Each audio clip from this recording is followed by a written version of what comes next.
to the GenPoint podcast, where we open the communication about the ups and downs of generational differences and norms. This week, we'll be talking about ageism in the workplace, the bias that no one talks about.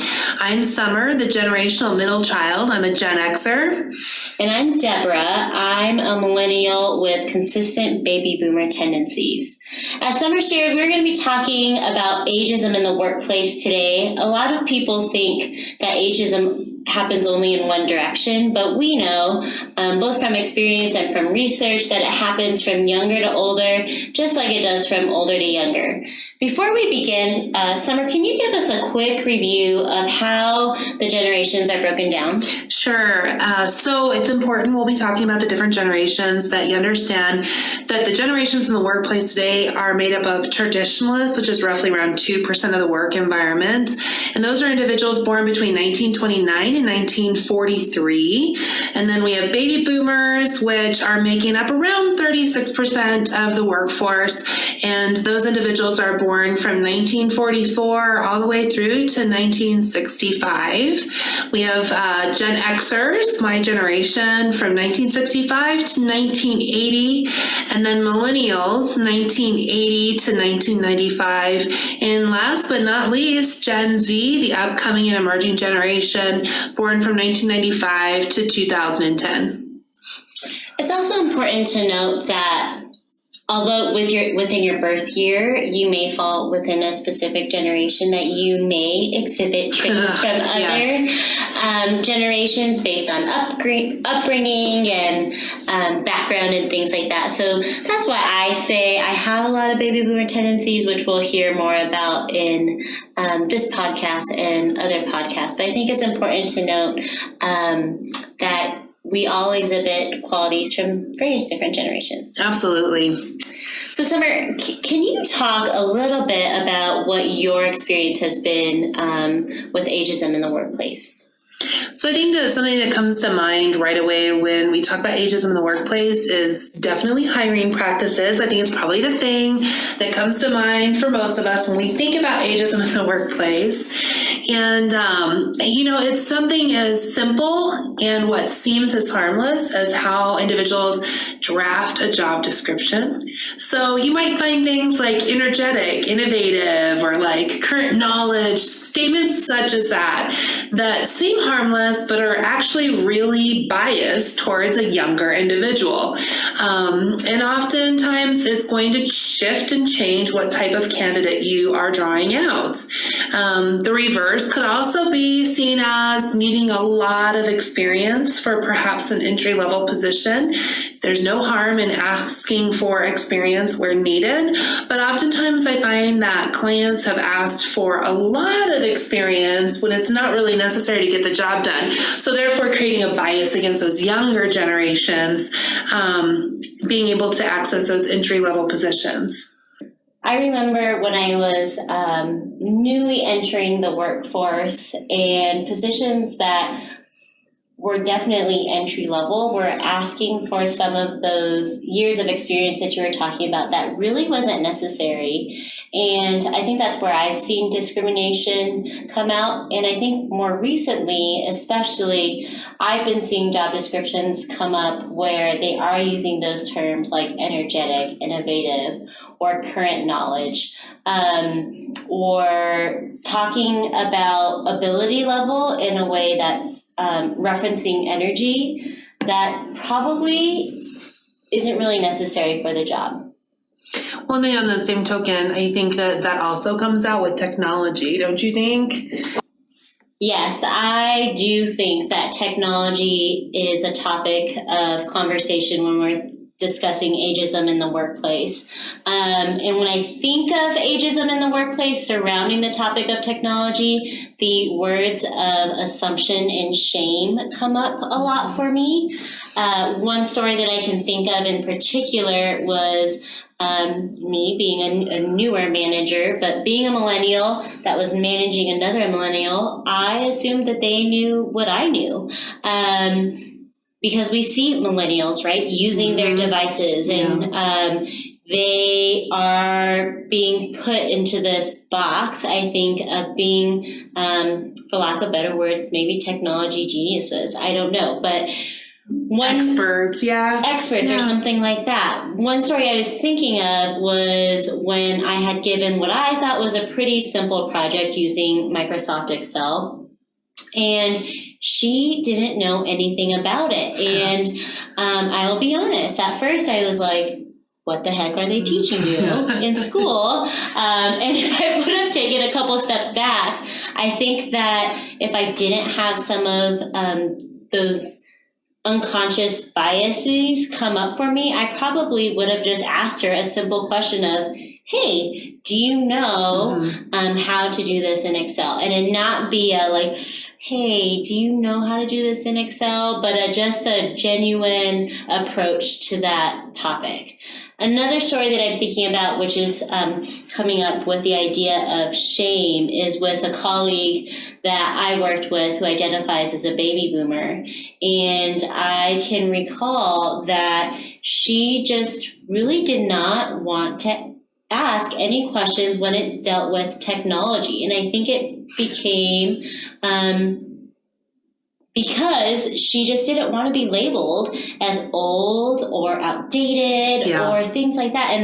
And that sucks. It does suck, but I feel like that's something we hear about all the time because there is this bias against baby boomers or against traditionalists in the workplace that we do just assume, just like you did with the millennial, that they knew technology. We just assume, oh, you're part of a different generation than me, so you're definitely not as in touch with technology. So I can definitely see that. You know what's coming to mind for me, Deborah, is we worked with a client probably about 3 or 4 months ago where we focused on ageism with a larger group or a larger employer. We have some really great stories from a survey we did previous to coming on site and training with that group. Let's pull up some of those stories and go over those because they're just experiences, personal reflections on ageism in the workplace. And I think we hear a lot about technology in there. Yeah, there are definitely a few stories from that session that we did that really stuck out to me. Before we jump into there, I did want to just define how we defined ageism in that specific training, so to provide some context to the stories. And in that work, we defined ageism as stereotyping and discrimination against individuals or groups on the basis of their age. Ageism can take many forms, including prejudicial attitudes, discriminatory practices, or institutional policies and practices that perpetuate stereotypical beliefs. Ooh. That's a long one. I hope everybody wrote that down. It's your Webster's Dictionary definition. Exactly. And so I know one of the quotes that I have written down that I wanted to share from that was, and to start the quote, is, it's commonly assumed that your knowledge of technology is limited and assumptions are made about your openness to change. Experience is not always valued. Baby boomers are still in the workforce, with many of us still needing to work. It would be nice to not feel dismissed, end quote. That's awful. There's some key buzzwords in there. Absolutely. There is absolutely key buzzwords, and we are finding more and more baby boomers able to either stay and choose to stay in the workforce longer than their traditional older peers, where we saw previous generations retiring closer to the age of 50 to 55, with the higher end of that range being 60 years old. Baby boomers stay in the workforce sometimes much longer than that. So one of the other quotes that is coming up for me too is just comments that this individual shared about certain candidates. So going back to that hiring process, thinking about ageism in that hiring process, and this individual comments that are made about certain candidates based on a lack of fresh ideas. Oh, and we have heard that so often, current, fresh, those are buzzwords. Going back to the quote, lack of fresh ideas or worry about technology that indicate suspicion around age. Also concerned regarding ability to appeal to students, and this is a group of higher education, so you could think about younger clientele if you're not working in education, based on the age in the interviews. So it may not even be at an interview phase where you can see the individual yet, but looking at their years of experience or their perceived age or perceived generation from the hiring process, it sounds like this individual has experienced discriminatory comments being made about other candidates in that process. And how oftentimes are we in those situations where we are hearing comments about discriminatory items and maybe we're too afraid to say something because we don't want to be labeled in a certain way? I think we have a comment or two from that survey we did on ageism from younger folks that may be experiencing ageism in a way that we don't always traditionally look at it. We traditionally look at it from the perspective of older individuals or more advanced generations like baby boomers or traditionalists being acted against in a discriminatory manner. And let's take a look at this one. So we hear from a younger individual, a younger generation. It doesn't identify which generation they identify with. They say being overlooked for promotions because I'm too young without consideration of how I was actually qualified for the promotion. I know for a fact that you have experienced this, Deborah. So tell us a little bit about what that experience has been like for you. Yeah, I think this quote really resonates with me personally. And I think the comments of assumption and shame, again, come up for me in terms of I would assume that maybe I shouldn't apply for this because I don't feel qualified, and or feeling like I am qualified, but they only see this outside package, which our viewers can't see unless they look at my profile picture, that I just look younger in general. When knowing... yes. I think that years of experience isn't always equal to age.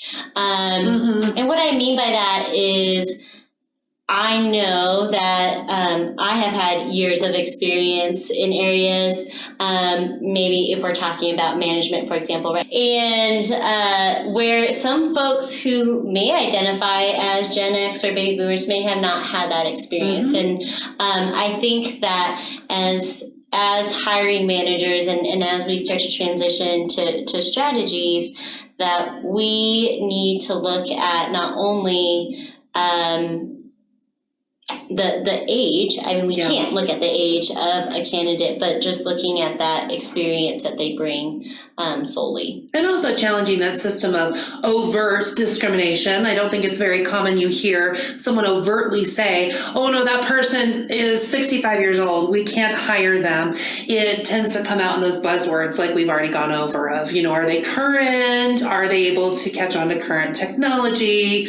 Or maybe they're overqualified is something that comes up often. So in just thinking about breaking down barriers, I'm thinking about that in some ways, and you may challenge me here, Deborah, I don't know if you have a different perspective, but in some ways I feel like traditionalists and baby boomers are already doing this just through nature of being who they are. I know a number of traditionalists that through their grandchildren or their children, they have been introduced to current technology, have smartphones. One individual that I know for a fact is up to date in current technology and often has better technology than I do is my dad, who's 88 and identifies as a traditionalist. He often has more up-to-date technology and understanding of how to use that more than even I do as a Gen Xer.